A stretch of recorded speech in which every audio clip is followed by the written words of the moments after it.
아침 뉴스 브리핑 시작하겠습니다. 오늘 아침 뉴스 브리핑의 제목은 윤석열은 신정아와 추서원에게 사과해야 한다. 이것이 오늘 아침 뉴스 브리핑의 제목입니다.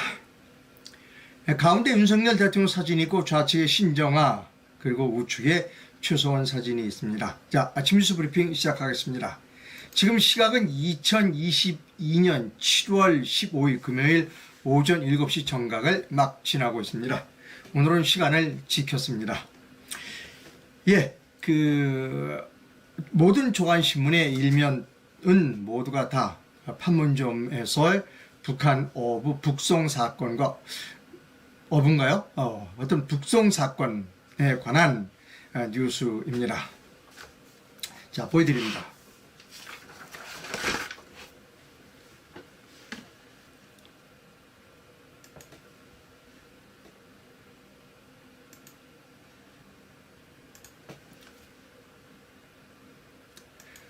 다 도망갔습니다. 서훈, 정의용, 김현철 미국으로 갔습니다. 강제 북송 키맨들 다 떠났다는 겁니다. 조선일보 오늘 아침 기사를 읽어드립니다. 서훈에 이어 김현철도 최근 미국으로 출국했다. 귀순 어민 강제 북송 사건의 핵심 당사자인 김현철 전 통일부 장관이 최근 미국으로 출국했습니다. 검찰이 강제 북송을 지시한 윗선 규명 수사를 진행하는 가운데 그 윗선에 해당하는 김 전 장관이 출국한 것으로 보입니다. 조선일보는 어제 김 전 장관에게 연락을 했으나 연결되지 않았습니다. 김 전 장관은 주변에 개인적 사유로 미국에 간다고 말했다고 합니다. 하지만 김 전 장관은 이번 사건과 관련해 직권남용과 직무유기 등 혐의로 시민단체에 의해 고발당한 상태입니다. 김 전 장관은 2019년 11월 강제 북송 당시 통일부 장관이었습니다. 김현철 장관을 말하는 겁니다. 귀순 어민들이 북송 관련 보고를 받고 이들에 대한 조치를 결정 지시할 위치에 있는 사람이었습니다. 김 전 장관은 귀순 어민들을 강제 북송 조치한 뒤 이유를 설명했습니다. 귀순에 대한 진술과 행동의 일관성이 없다는 점에서 이들의 귀순 의사에 진정성이 없다고 판단했다는 겁니다. 그리고 강제 북송시킨 뒤 보름 뒤에 미국 LA에 갔습니다. 거기에서 열린 간담회에서 이렇게 얘기했습니다. 강제 북송 결정을 누가 내렸느냐라고 질문했더니 당연히 대통령에게 보고를 했다라고 대답했다는 겁니다. 즉 문재인이 주범이라는 겁니다. 그런데 이 종범들은 다 도망갔습니다. 서훈, 정의용, 김현철 다 미국으로 떠났습니다. 김현철이 분명히 얘기했습니다. 누가 지시했느냐라고 물었더니 대통령에게 보고하고 재가를 받았다라고 김현철이 증언했습니다. 그리고 미국으로 갔습니다. 어제 제가 말씀드렸습니다.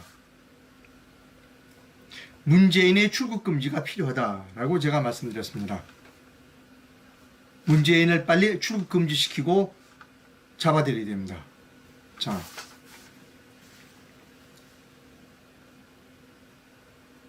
문재인 사진은 어제 사진을 다시 한번 보여드립니다.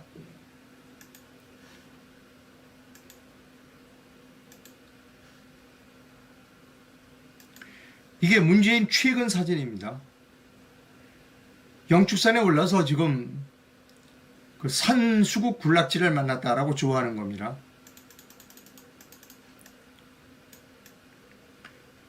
여러분에게 정상적인 사람으로 보입니까? 저는 치밀하게 기획된 사진 연출이라는 겁니다. 정상적으로 보이지 않다. 나는 정상적이 아니야. 나는 지금 정신 상태가 정상적이지 않아. 라는 것을 지금부터 사진으로 보여주고 있는 겁니다. 치밀한 전략에 의해서 나온 사진입니다. 지금 이분은 연금을 얼마나 받고 있는지를 제가 여러분께 보여드립니다.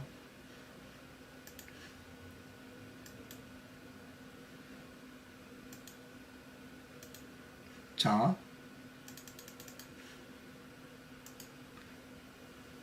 (2017년 5월 10일에) 이렇게 취임식 때 얘기했습니다. 빈손으로 취임하고 빈손으로 퇴임하는 대통령이 될 것이다 라고 그랬는데, 임기가 끝나고 물러나기 직전 국무회의를 했습니다. 즉 검수완박법을 국무회의에서 통과시켰습니다. 그리고 그 국무회의에서 전직 대통령 예우에 관한 예산을 인상했습니다. 비과세로 월 1,390만 원을 수령합니다. 일반인은 38%의 세율을 떼어가지만 전직 대통령은 비과세입니다. 현재 우리나라 전직 대통령 중에 연금을 받고 있는 사람은 문재인이 유일합니다. 왜냐하면 이전에 두 대통령은 징역형을 받았기 때문입니다. 자, 지금 이런 사람이 입고 있는 옷이나 하는 행동을 보면 한 달에 1,300만 원을 받는 사람이라고 누가 생각하겠습니까? 그리고 경원이 65명이나 됩니다. 종범은 다 도망가고 주범은 지금 정신없는 것 같은 행동을 일부러 연출하고 있습니다. 빨리 잡아들여야 됩니다. 빨리 잡아들여야 됩니다. 자, 조선일보의 단독 보도입니다. 오늘 조선일보에 이런 내용이 있어요.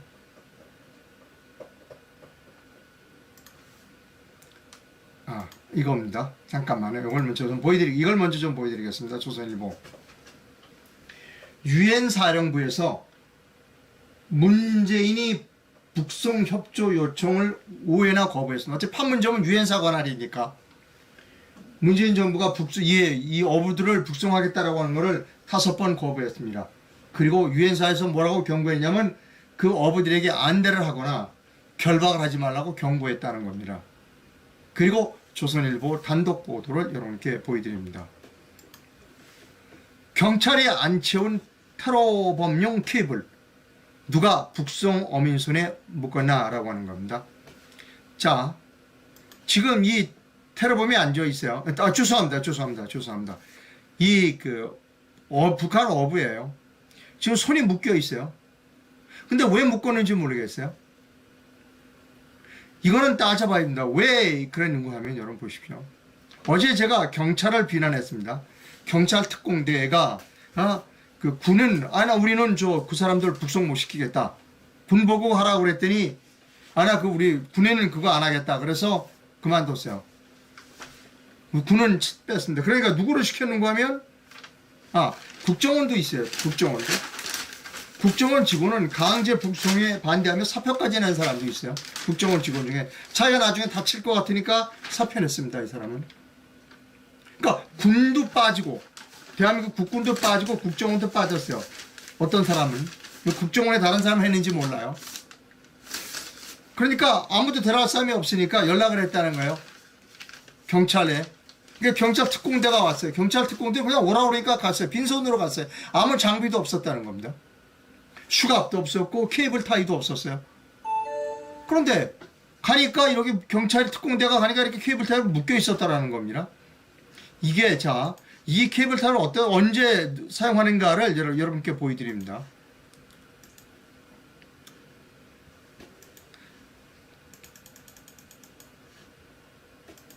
미군이 아프간 같은 데서 테러범 잡을 때 사용하는 게 수갑이 아니라 이 케이블 타이를 사용합니다. 케이블 타이 여러분께 보여드립니까? 보여드릴게요. 다시 한번요. 케이블 타이. 이게 케이블 타이입니다. 잘 아시겠지만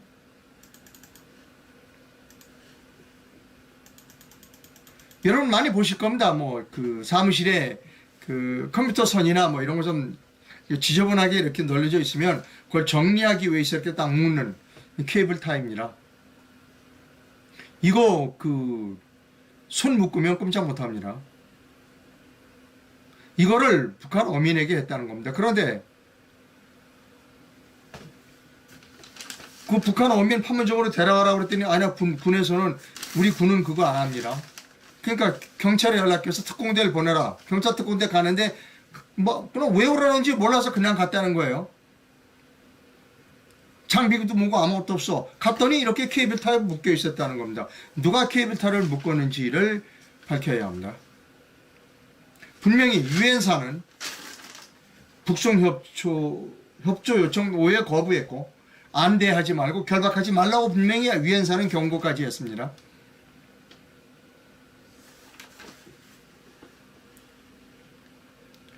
자,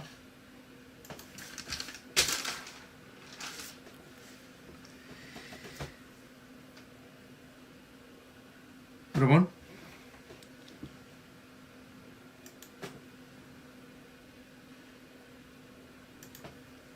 자 이제 다음 뉴스를 좀 전해드리겠습니다. 여러분 변양균 씨 아시죠? 변양균 씨. 자, 조선일보 기사입니다. 윤석열 대통령이 노태우 정부의 정책실장 변양균을 경제자문으로 임명했다는 겁니다. 윤석열 대통령이 14일 노무현 정부에서 청와대 정책실장을 지낸 변양균 전 실장은 대통령 경제자문위원으로 위촉했습니다. 오늘 용산 대통령 청사에서 위촉식을 갖습니다. 여권 관계자는 통화에서 윤 대통령이 경제 전문가인 변 전 실장과 상당한 친분이 있는 것으로 안다. 여러분 이거 윤 대통령이 경제 전문가인 변 실장과 상당한 친분이 있는 것으로 안다. 이 여권 관계자가 누군지 모르지만 거짓말입니다. 친분이 아니라 원한이 있습니다. 다시요. 여권의 한 관계자는 조선일보와의 통화에서 윤 대통령은 경제 전문가인 변 실장과 상당한 친분이 있는 것을 알고 있다. 이거 거짓말이에요. 상당한 원한이 있습니다. 한덕수 국무총리도 이번 인선에서 변 전 실장을 추천했다고 한다. 변 전 실장은 2017년 노동금융개혁 등에 대해 정책 제안을 담은 조서 경제 철학의 전환을 펴냈다. 자, 윤석열이 변양균을 감옥에 보낸 사람입니다. 그리고 변양균을 감옥에 보내기 위해서 여성을 이용했습니다. 다시요. 윤석열 대통령은 변양균을 감옥에 보내기 위해서 여성을 이용했습니다. 그 여성이 신정아입니다. 윤석열 대통령은 박근혜 대통령을 감옥에 보내기 위해서 여성을 이용했습니다. 그 여성이 최소원입니다. 자, 신정아 씨가 쓴 책 표지를 여러분께 보여드립니다.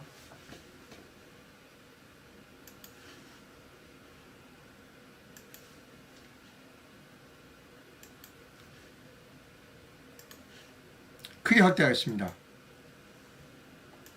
신정아 씨가 자서전을 썼어요. 큰 글자로 여러분께 보여드립니다.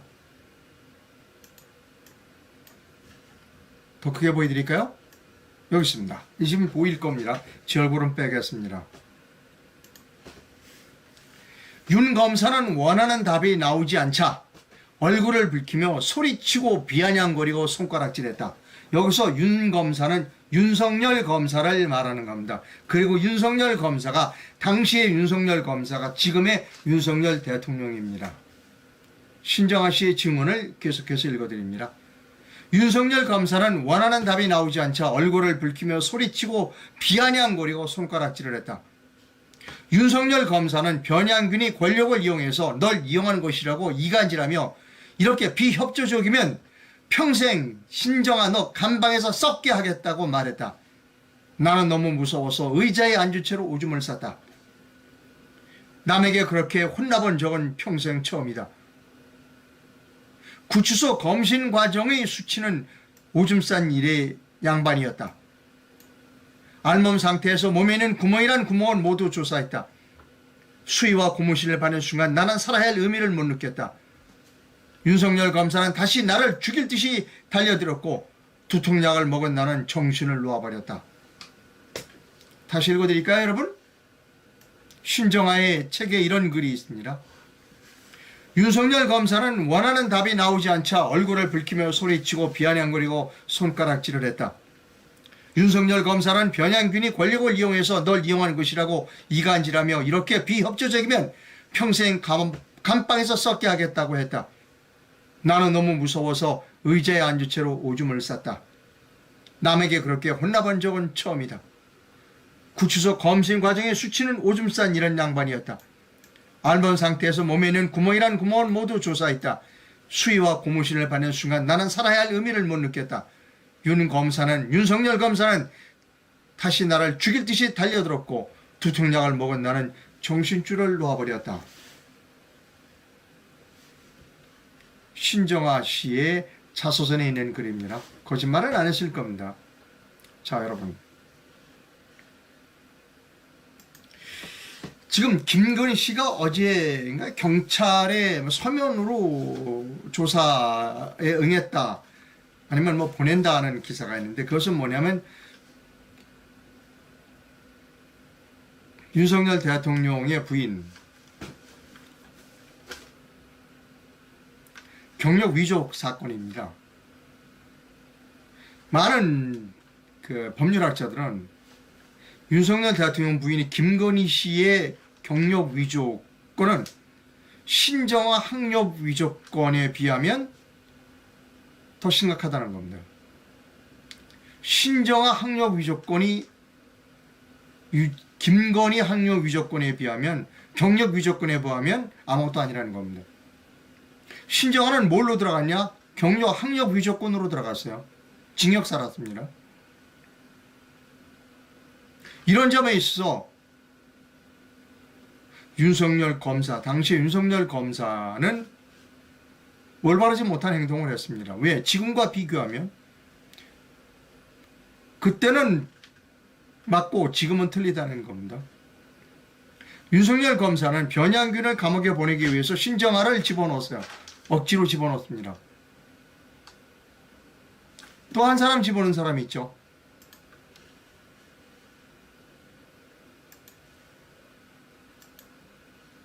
자,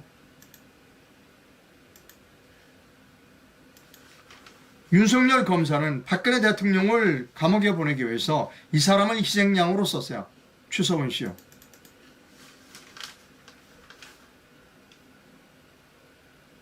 제가 여러분 뭐 틀린 말 하고 있지 않습니다. 윤석열 대통령은 취임하기 직전에 대구 달성 사저에 가서 박근혜 대통령을 만났습니다. 그리고 면목이 없습니다. 항상 죄송하게 생각하고 있습니다. 라는 이야기를 했어요. 즉 본인이 박근혜 대통령 감옥에 보낸 게 잘못됐다고 처음부터 알고 있었어요. 그러면 박근혜 대통령을 감옥에 보내기 위해서 써먹었던 인간을 써먹은 겁니다. 추성호는 왜 석방하지 않아요? 지금 여러분 우리가 문재인 전 대통령의 그 인권이 이중적이다. 신북적이다 이거죠. 그래서 어떨 때는 뭐 라스팔마스 선상 그 반란 사건 같은 경우에는 중범죄자라 하더라도 보호받을 인권이 있다 이러다가 남으로 내려온 어부를 그냥 차지로 보내는 그런 이중적 잣대를 갖고 있는 사람이 문재인이다라고 비난합니다. 그럼 윤석열은? 여러분 여기서 윤석열은 그러면 윤석열의 인권과는 이중적이지 않아요? 자, 여러분 이거 뉴스 제가 다시 한번 보여드릴게요. 윤석열 대통령이 변양균 전 대통령 경제자문 전 실장, 변양균 전 실장을 경제고문에 위촉하는 것은 미안해서 그런 겁니다. 저는 그렇게 해석합니다. 지금 변양균 정도의 경제적 실력과 논리를 피는 사람은 많아요. 미안해서 그런 겁니다. 저는 미안해서 그런다고 생각합니다. 윤석열 대통령이 양산 사자에 가서 박근혜 대통령에게 미안합니다 라고 얘기했던 것처럼 변양균에게 미안하니까 한 자리 주는 거예요. 저는 그렇게 파악하고 있습니다. 그러면 변양균을 감옥에 집어넣을 때 써먹었던 신정아, 박근혜를 감옥에 보낼 때 써먹었던 추성호는 어떻게 되는 거예요? 그 사람들에게는 인권이 없습니까? 윤석열 대통령께 물어보고 싶습니다.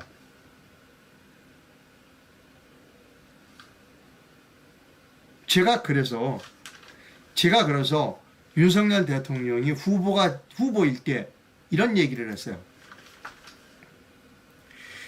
당신이 정말로 대통령이 되고 싶다면 사과해라. 지금 사과해라. 나중에 대통령이 되고 난 뒤에 엉킨다 스텝이. 그때 제가 뭐라고 했냐면 이렇게 얘기해라. 길게 얘기하지 말고 탄핵 과정에서의 내 책임을 회피하지 않겠습니다. 그냥 여러분이 날 대통령으로 만들어주시면 결자 해지하겠습니다. 제가 여러분 결자 해지하는 모습을 지켜봐 주십시오라고 했었어야 된다는 거예요. 그렇으면 취임하자마자 모든 걸 해결할 수 있어 좋았죠. 박근혜 대통령은 사면했죠. 이미 문재인이가. 그러면 저기도 추성훈이도 석방하고 그리고 국정원장들 다 지금 세 사람 중에 두 사람만 나왔어요. 아직 한 사람은 못 나왔습니다. 그 사람들 다 석방할 수 있었어요. 처음 스텝부터 확실하게 스텝을 밟지 않았다는 겁니다. 그리고 제가 지금 윤핵관으로 지목되고 있는 탄핵 세력들, 장제원이나 권성동, 나경원 이런 사람들을 내치라고 했습니다. 선거 때부터. 많은 사람들이 장제원과 권성동이 도움이 됐을 것이다 표를 얻는데 천만의 말씀. 그 사람들 때문에 더 떨어졌어요, 표가. 자, 저는 윤석열 대통령에게 지금 말씀드립니다. 기회가 있습니다. 8월 15일. 이제 곧 8월 15일이 됩니다. 8월 15일을 기해서 추소원 씨에 대한 사면이 이루어져야 합니다. 그리고 전직 국정원장 3명 중에 한 분은 아직 풀려나지 않았고, 그리고 많은 200여 명이나 되는 민주주의 인사가 아직도 감옥에 있습니다. 다 석방해야 합니다. 그리고 본인이 직접 할 수 없다면 국무총리나 아니면 비서실장을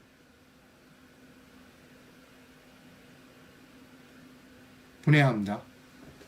한재수 전 기무사령관 묘소에 보내서 헌화해야 합니다.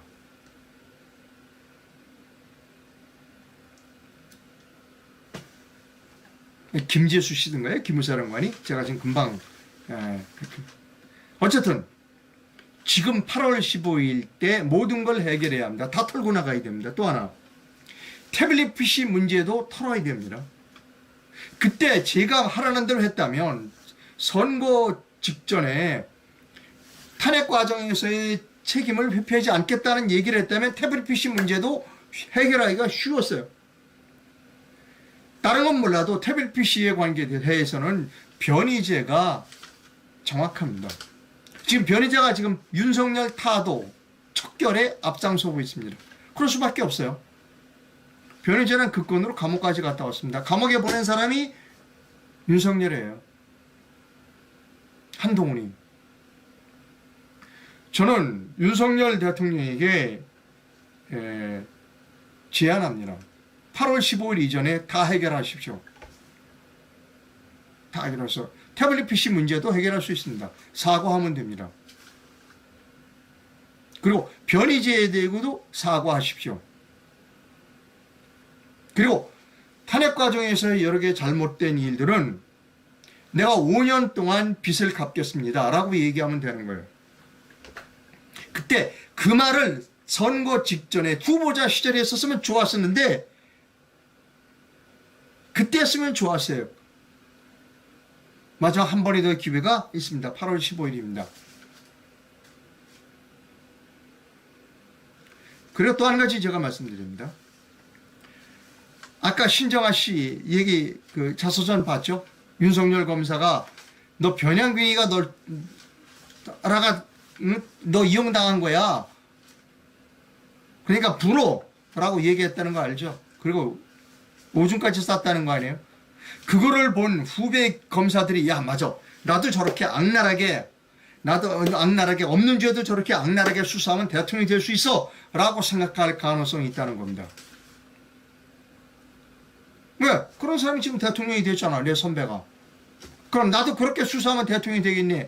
라고 생각하는 것은 대단한 대한민국의 무궁한 역사와 발전을 위해서 바람직하지 않은 일입니다. 그것을 방지하기 위해서라도 윤석열 대통령은 빨리 털어버리라 라고 하는 겁니다. 저는 우리나라에서 가장 위험한 사람들은 대깨문입니다. 그리고 두 번째로 위험한 사람들이 대깨윤입니다. 대깨문도 위험하지만 대깨윤도 위험하다는 겁니다. 윤석열 대통령에게 이런 이야기를 해줄 수 있는 사람이 존재해야 된다는 겁니다. 다음 뉴스입니다. 자,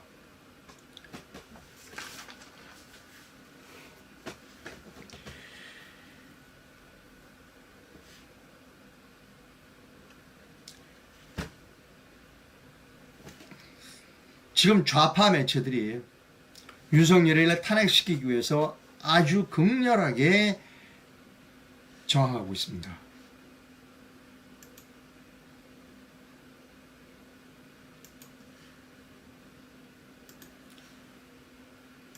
경향신문입니다. 경향신문 7월 13일, 20일, 20시에 쓴 거니까 아마 보도는 14일 날 어제 아침에 됐을 겁니다. 2달 남은 듯 2달 지난 윤석열 정부. 무엇인가 하면 윤석열 정부는 지금 2달 정도 남은 것 같다는 겁니다. 즉 하는 일을 보면 지지도도 떨어지고 하는 일이 형편없다. 이 사람 2달밖에 안 남은 것 같다라는 논조의 논설을 썼습니다. 이용욱 논설위원이 쓴 겁니다. 좌파들은 지금 끝났다고 보는 겁니다. 윤석열은. 두세 달이면 윤석열은 내려올 것이다 라고 보는 겁니다. 그렇게 밀어붙이고 있다 하는 겁니다. 그 다음에 또 보여드릴 게 있습니다.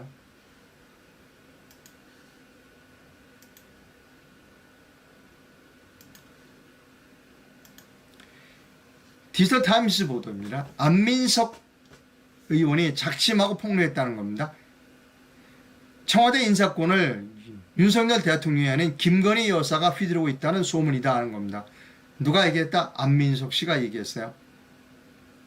여러분이 안민석 씨 이야기를 우리가 믿어야 됩니까? 믿지 말아야 됩니까? 글쎄 안민석 씨 이야기한 거 우리가 사실을 밝혀진 건 거의 없는 것 같아요.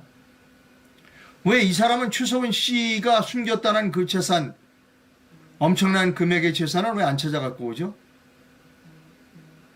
그 엄청난 금액 찾아갖고 오면 좀 듬성 띄어서 안민석 씨에게 포상을 하면 될 텐데. 자, 이런 사람들이 지금 날쳐요. 여러분, 안민석 씨가 박근혜 대통령 탄핵 때 얼마나 설쳐되는지 아시죠? 이제 좌파가 총동원해서 윤석열 끌어내리기에 나섰어요. 2달이라는 겁니다. 경향신문은 임기 2달 남았다는 겁니다. 2달.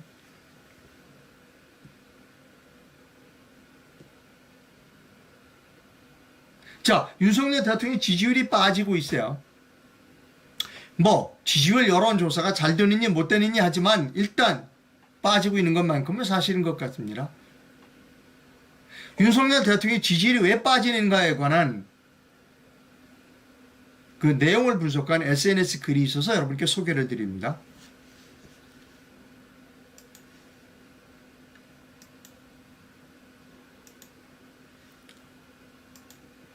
SNS에서 가져왔습니다. 페이스북에서. 윤석열 정부 지지율 하락은 시덥지 않은 것들이 말하는 인사 문제가 아니라는 겁니다. 5년간 눌러왔던 화를 풀어주지 않았기 때문이다. 공무원 피격권과 탈북 어민권으로는 부족하다. 국민들은 이재명과 문재인이 법정에 서는 것을 보고 싶은 것이다. 저는 이 분석이 정확하다고 봅니다. 윤석열 대통령은 행동이 느려요. 액션을 취해야 합니다. 자, 윤석열 대통령이 문재인을 구속시킬 수 있을까? 여기서 멈추면, 왜? 핵심 관계자는 다 도망갔어. 문재인은 지금 정신없는 사람처럼 행동하고 있어. 정신 나간 사람. 여기서 멈추면 어떻게 될까? 그러면 맞바로 탄핵이죠. 그나마 윤석열의 지지를 받쳐주고 있는 우파 국민들이 돌아서겠죠. 그러면 정말 2달 내에 탄핵됩니다. 자, 또 하나 윤석열이 지금 이 상황을 극적으로 반전시킬 수 있는 좋은 찬스가 뭔가를 여러분께 보여드립니다.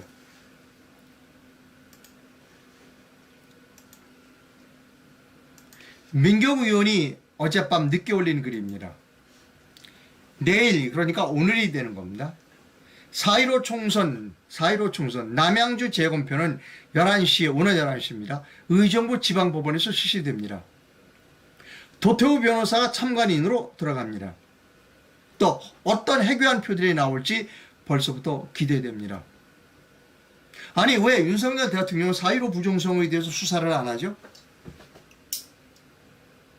윤석열 대통령과 한동훈 법무장관은 초등학교는 졸업했을 거 아니에요. 어느 초등학교를 나왔는지 제가 잘 모르겠어요. 그러나 초등학교는 졸업한 건 맞는 것 같아요. 배춘의 투표지와 그리고 일장기 투표지 이런 것들을 보고 저게 부정이 아니다 라고 생각하면 심각하죠. 지금 이 지지율이 이렇게 낮은 이유에는 윤석열 대통령이 해야 할 일을 하지 않기 때문이라는 겁니다.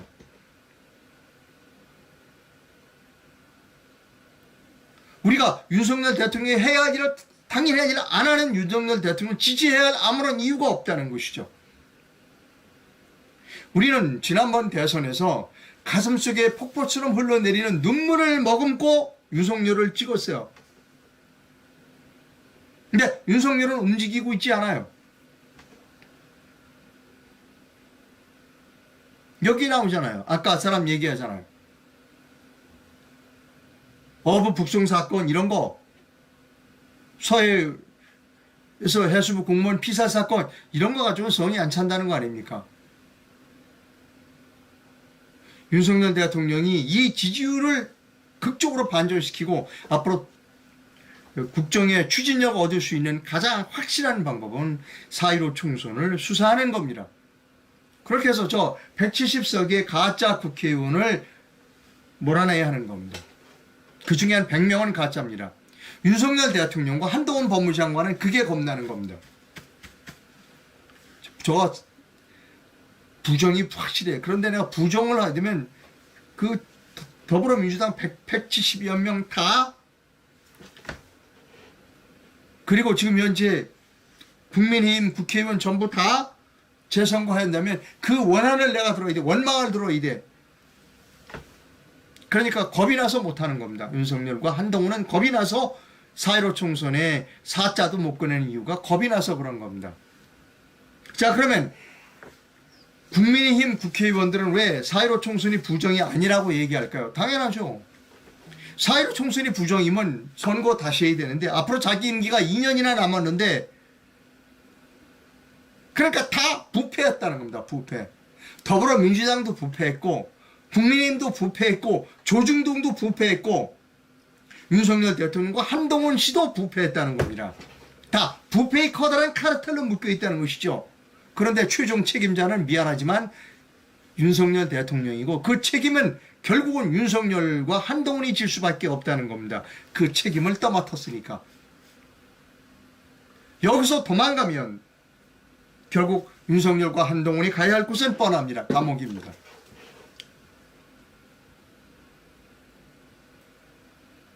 겁이 나는 겁니다. 지금 윤석열과 한동훈은 겁이 나는 겁니다.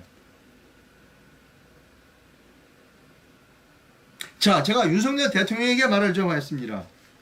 박정희 대통령이 겁쟁이였을까요?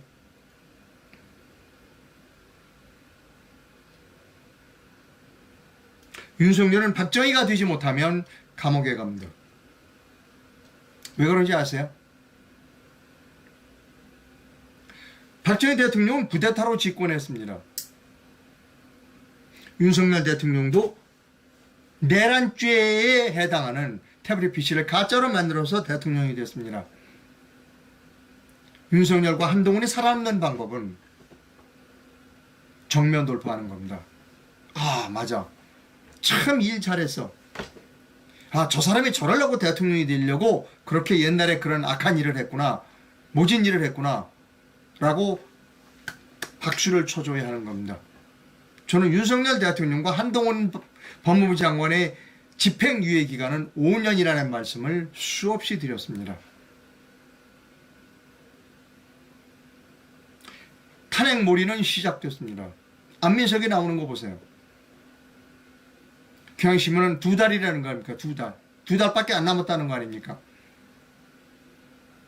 그런데 윤석열과 한동훈이는 겁을 먹고 있습니다. 비겁한 것이죠. 지난 대선에서 폭포처럼 눈물이 흐르는 가슴에 폭포처럼 내리는 눈물을 머금고 표를 찍어준 사람들을 배신하고 있습니다. 그러니까 당연히 지지율이 떨어질 수밖에 없죠. 자, 그 다음에요.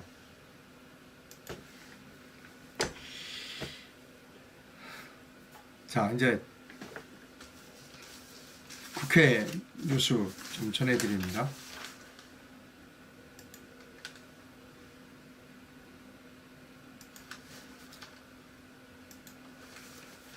조선일보 기자입니다. 권성동이 이렇게 얘기했어. 민노총 산하 언론노조가 KBS와 MBC 방송을 모두 좌지우지하고 있다. 여야는 어제 국회 하반기 원구성 협상을 이어갔지만 최종 합의에 이르지 못했다. 지난달 한 달 넘게 이어온 싸움의 쟁점이었던 법제사법위원장에 대해서는 국민의힘을 맡기로 합의했다. 그러나 막판 변수로 과학기술정보통신위 과방위가 떠올랐다. 국민의힘은 방송통신위원회를 소관으로 한 과방위를 두고 문재인 방송통신위원회가 과방위 소속입니다. 과방위가 담당하고 있습니다. 국민의힘은 방송통신위원회를 소관으로 한 과방위를 두고 문재인 정부 5년 동안 언론이 기울어진 운동장을 바로잡기 위해 여당이 과방위원장을 맡아야 한다는 입장입니다. 반면 민주당은 여당이 방송 장악을 막아야 한다고 밝혔습니다.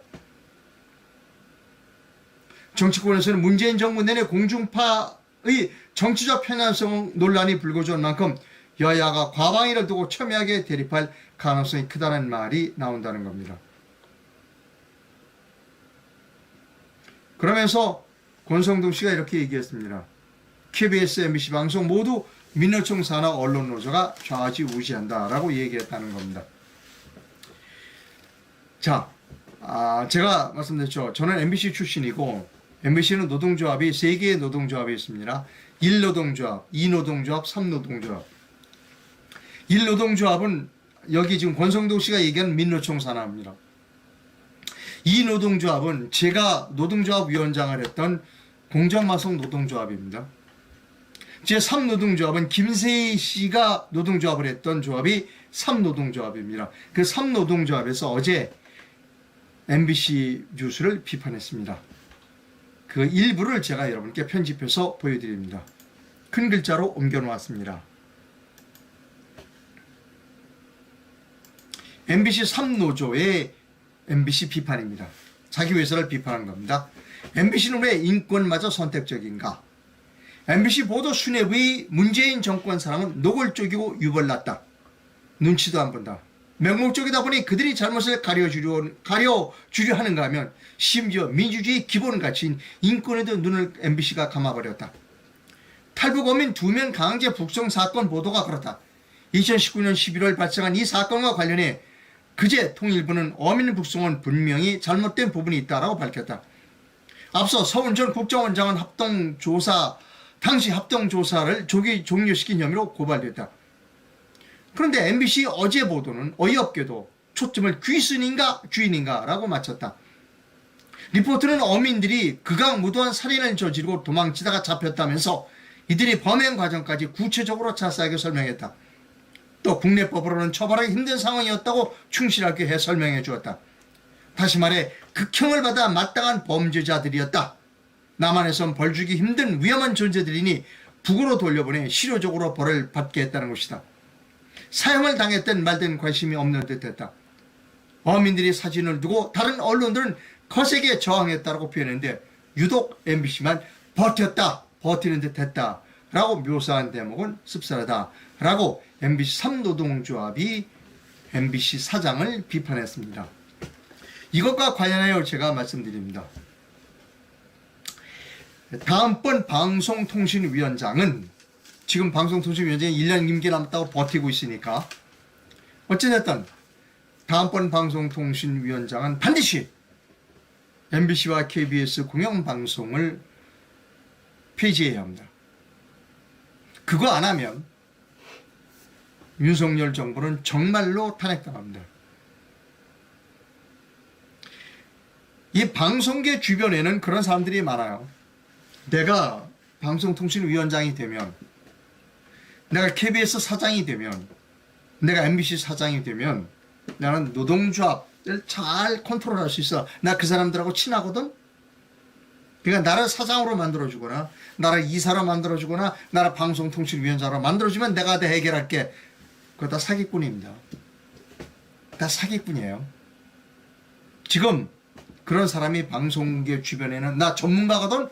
그렇게 사기치는 사람이 엄청나게 많아요. 저는 MBC에서 30년 이상 근무했고 MBC에서 아까 말씀드렸듯이 우파 노동조합 위원장을 한 사람입니다. 그 방송통신심의원에서 3년을 심의를 한 사람입니다. 정답. 한국의 공영방송은 필요 없다. 그리고 다음번 방송통신위원장은 공영방송을 폐지해야 한다. 대한민국 국민이 공영방송 직원의 월급을 주기 위해서 대한민국 국민이 존재할 필요가 없다.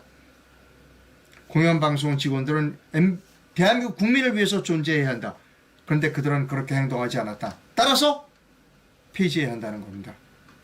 다시 말씀드립니다. 다음번 방송통신위원장은 반드시 KBS와 MBC 공영방송, 저는 EBS도 포함하고 TBS도 포함되어야 한다고 생각합니다. 폐지해야 합니다. 그것이 정답입니다. 정답을 피해가면 항상 문제가 생깁니다. 정답을 피해가면 항상 문제가 생깁니다. 정답을 피해가다가 탄핵된 사람이 박근혜고 정답을 피해가다가 감옥에 간 사람이 이명박입니다. 지금 윤석열 대통령은 정답을 피해가려고 하는 생각을 절대로 해서는 안 된다라고 하는 것을 여러분께 말씀드립니다. 자, 다음입니다.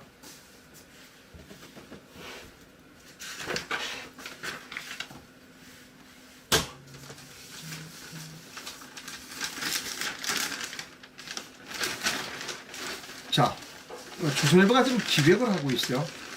그 기획은 아시안 리더십 컨퍼런스라고요. 뭐 세계 여러 이제 석각들이나 유명한 사람들을 불러서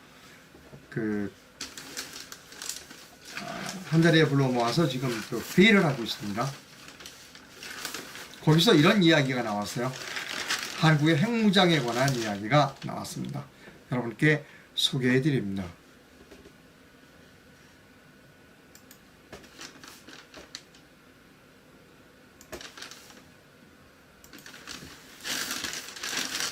핵은 핵으로만 억지 가능이라고 하는 제목입니다.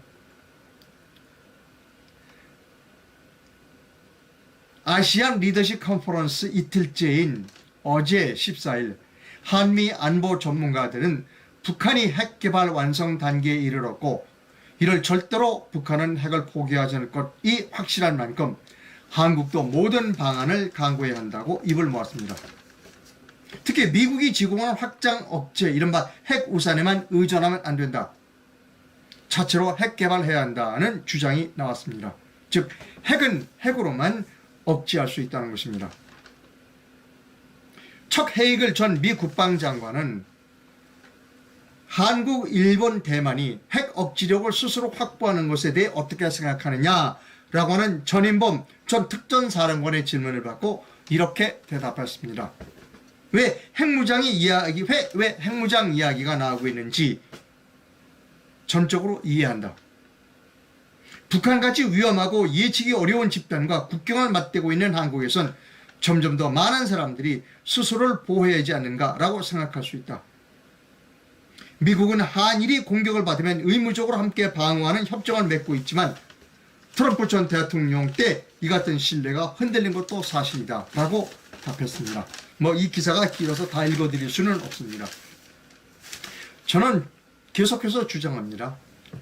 한국과 일본은 군사동맹을 맺어라. 그리고 한국과 일본은 공동으로 핵무기를 개발해라. 그것이 우리나라 안보에 절대적으로 필요하다는 주장을 계속해서 펴고 있습니다. 한국과 일본의 군사적으로 밀착되는 것을 가장 싫어하는 나라가 중국과 북한입니다. 문재인은 중국과 북한이 이롭게 행동해 왔습니다. 자, 어제 제가 여러분께 읽어드리려다가 못 읽어드린 중앙일보 칼럼이 있습니다. 찾았는데 없었어요. 보니까 선풍기 때문에 저 뒤로 책장 뒤로 날아갔더라고요. 그거를 제가 다시 찾았습니다. 여러분께 그거를 꼭 읽어드리고 싶습니다. 어제 못 읽어드린 거 오늘 읽어드리겠습니다.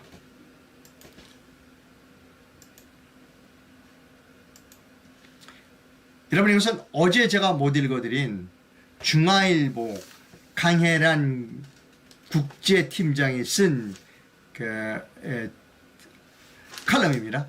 아베를 보내는 온도차라고 하는 겁니다. 제가 어제도 말씀드렸듯이 아베라고 하는 정치인, 암살당했죠. 아베라는 정치인을 일본 사람이 보는 아베, 한국 사람이 보는 아베 말고 미국 사람이 보는 아베에 대한 이 견해가 여기 있기 때문에 제가 여러분께 소개를 해드리는 겁니다. 읽어드립니다. 천천히 읽어드립니다.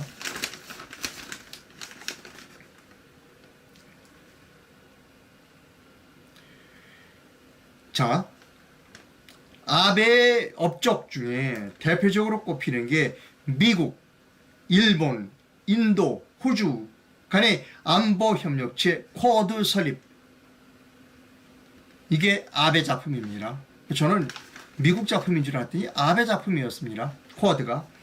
미국, 일본, 인도, 호주 간 안보협체 쿼드 설립과 인도 태평양 개념의 정립이다. 이게 아베의 업적입니다. 전 백악관 국가안보 부보좌관인 매슈 포틴저가 월스트리트 저널에 썼습니다. 아베는 아시아 태평양을 바라보는 프레임을 줌아웃해서 미국도 그렇게 못 봤는데 더 큰 개념으로 아시아 태평양을 봤다는 겁니다. 중국의 부상을 견제하면서 지역 안보 질서에 자유민주주의 세력 연대를 끌어들인다는 구상이었다는 것이 아베의 생각이었다고 미국의 전 국가안보 부보좌관이 말했습니다. 무력이나 강요로부터 자유롭고 자유, 법치, 시장 경제를 중시하는 번영, 지역을 인도 태평양 프레임으로 묶자는 발상은 워싱턴으로 하여금 아시아의 저 지정학적 위치를 다시 보게 했다는 겁니다. 아베가 미국을 움직인 겁니다. 야, 아시아 태평양, 인도 태평양이 이렇게 중요해. 인도 태평양, 아태가 아니라 인도 태평양이 이렇게 중요해. 쿼드 만들어. 이것을 미국에 주장했다는 겁니다. 한국에서도 최근 쿼드 및 나토 협력이라는 외교 현안 속에 이 같은 프레임의 이해가 어느 때보다도 높아졌습니다. 어떤 프레임? 아베의 프레임. 인도 태평양을 다시 보는 그런 프레임. 무력이나 강요로부터 자유롭고 자유, 법치주의, 시장 경제를 중시하는 인도 태평양 프레임에 한국도 이제 눈을 뜨기 시작한 겁니다. 왜? 문재인이가 양산으로 내려갔으니까. 마지막으로 중요한 이야기를 제가 여러분께 읽어드립니다.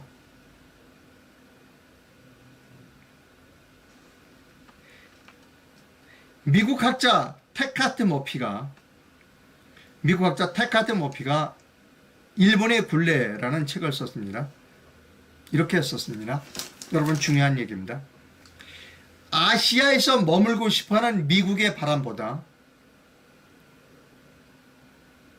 미국이 아시아에서 떠나기를 더 원하는 중국이 바람이 더 강하다. 다시요. 미국이 아시아에 머물고 싶은 미국보다 아시아에서 미국을 쫓아내고 싶은 중국의 바람이 더 세다. 이게 지금 현실입니다. 거기에 문재인이는 앞장섰습니다.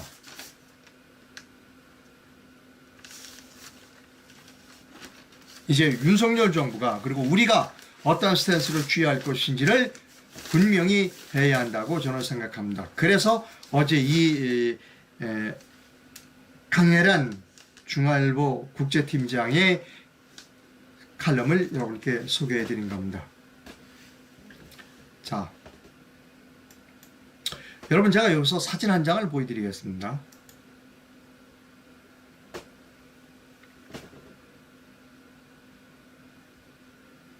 여기 있습니다. 여러분 이 사진 잘 아시죠? 광화문 집회 때의 사진입니다. 우리가 지난 5년 동안 엄청나게 많은 사람들이 태극기를 들고 서울시청 앞, 서울역, 대한문 앞, 그리고 광화문 광장에서 문재인 타도 그리고 탄핵 무효를 외쳤습니다. 그래서 많은 사람들이 열망이 이제 주사파 정부가 아닌 진짜 탄핵이 잘못됐다라고 주장하는 애국 세력이 대통령이 되어야 된다라고 많은 사람들이 믿었습니다. 그러나 이런 태극기를 들었던 많은 사람들의 열망은 지난번 선거에서 조금도 반영되지 못했습니다.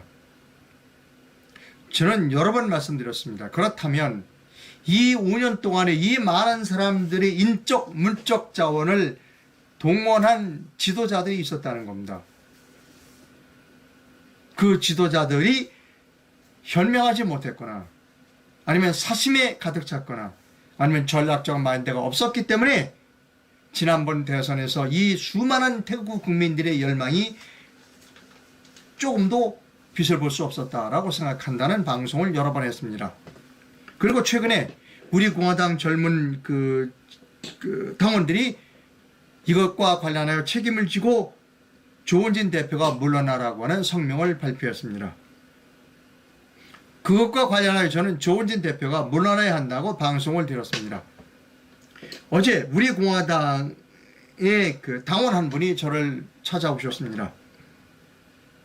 그리고 여러 가지 저와 말씀을 제가 드렸습니다. 저한테 많은 말씀을 주셨습니다. 결론을 종합하면 이렇습니다. 그분 말씀은 그리고 우리 공화당 사람들이 하는 말을 반복했습니다. 이 댓글에 우리 공화당 사람들 보면 왜 네가 물러나라 마라 하느냐, 왜 많은 사람들이 우리 공화당에 이런 한 푼 도와준 게 있느냐, 우리 공화당은 지금 우리 더불어민주당이나 그리고 국민의힘은 세금으로 운영되지만 우리는 전부 당비를 내서 한다. 당 대표를 물러나게 하든 뽑든 그거는 우리 당원들이 할 문제다. 신경 꺼라. 이런 이야기를 어제도 똑같이 그분이 하셨습니다. 제가 어제 그분에게 드린 말씀을 여러분께 합니다.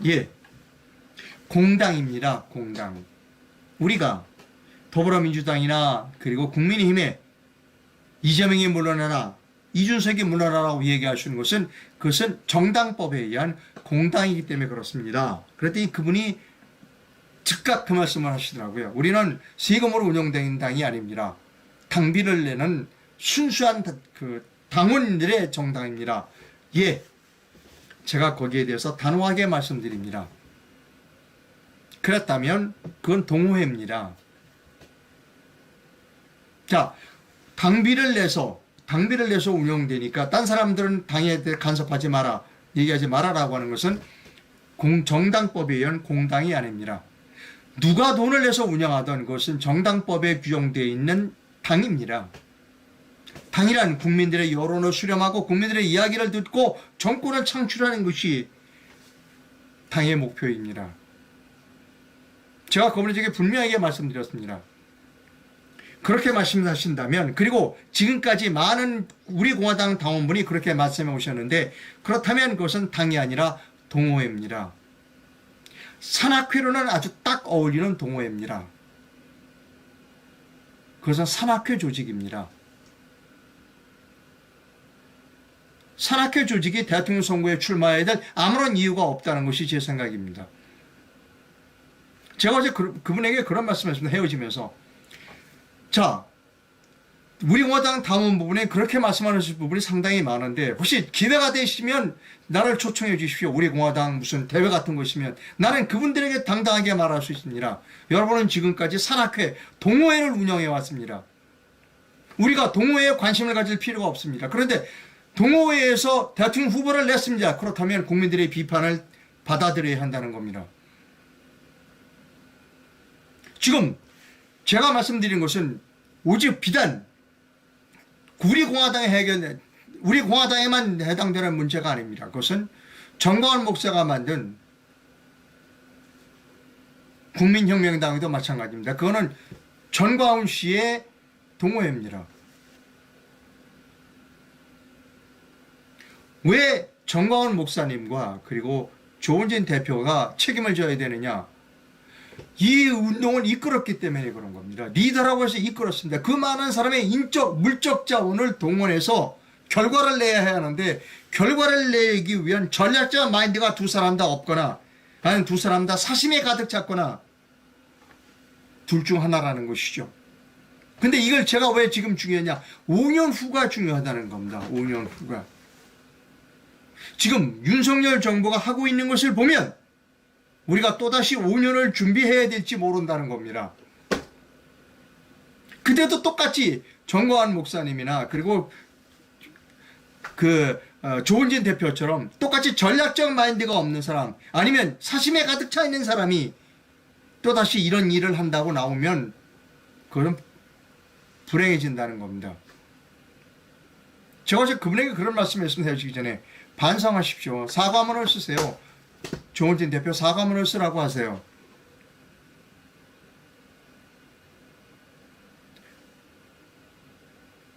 공당입니다. 동호회가 아니에요. 왜 동호회가 대통령 선거에 출마하나요? 5년 후에 우리가 또다시 태극기를 들어야 할지도 모른다는 사실입니다. 그때는 정광훈 목사나 그리고 조은진이가 반성문을 쓰지 않은 것이 뼈저리게 사무칠 수도 있다는 겁니다. 5년 후에 반성할지 모르는 국민은 발전할 수 없다는 겁니다.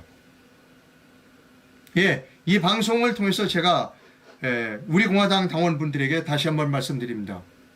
우리 공화당 당원 집회가 있으면 저를 꼭 초청해 주시길 부탁드립니다. 제가 그분들에게 말씀드립니다. 여러분들은 그동안 동호회를 운영해 왔습니다. 그것이 이번에 결과로 나타난 겁니다. 정당을 동호회식으로 운영하면 안 된다는 겁니다. 정광훈 목사도 동호회의 회장이었고 조은진 씨도 동호회의 회장이었습니다. 거듭 말씀드리면 또다시 우리가 5년 후에 태극기를 들어야 될지도 모른다는 겁니다. 그래서 지금부터 준비해야 한다는 것입니다. 예, 저는 독립언론인입니다. 제가 옳다고 생각하는 말을 여러분께 말씀드립니다.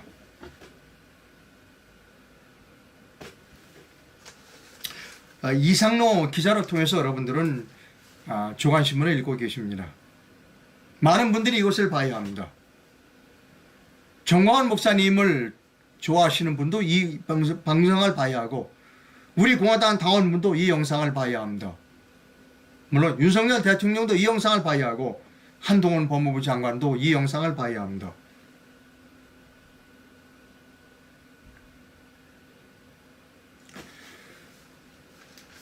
이상로가 올바른 일을 하고 있다고 생각하시면 큰 금액은 하지만 적은 금액의 후원을 부탁드립니다. 해외에서 후원해 주실 분은 페이팔 계좌를 이용해 주시면 됩니다. 그리고 국내에서 후원해 주실 분은 여기 기업은행 계좌를 이용해 주시면 됩니다.